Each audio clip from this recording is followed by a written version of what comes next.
Nga Franca në Korenë e Jugut, Trump gati të mbyll 30 ambasada dhe konsullata amerikane.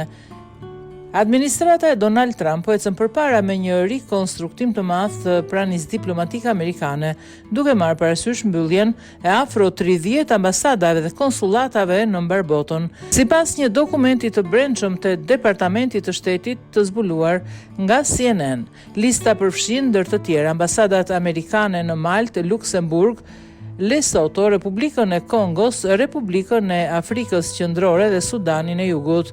Në të njëjtën kohë propozohet mbyllja e 5 konsullatave në Francë, 2 në Gjermani, 2 në Bosnjë dhe Hercegovinë, 1 në Mbretërinë e Bashkuar, 1 në Afrikën e Jugut dhe 1 në Korenë e Jugut.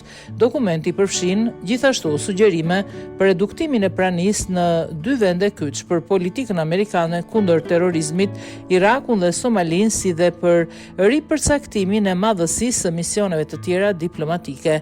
Nuk dihet ende nëse sekretari i shtetit Marco Rubio i ka miratuar propozimet, i ka referuar pyetje Departamentit të Shtetit për koment. Ndryshimet e ardhshme janë pjesë e një plani më të gjerë për të ridizajnuar në mënyrë drastike funksionimin e qeverisë amerikane, e cila mban vulën e të ashtu quajturit Departamenti i Efikasitetit të Qeverisë, Deutsche, organi krijuar nga Elon Musk me qëllim thjeshtimin dhe kompresimin e qeverisë federale.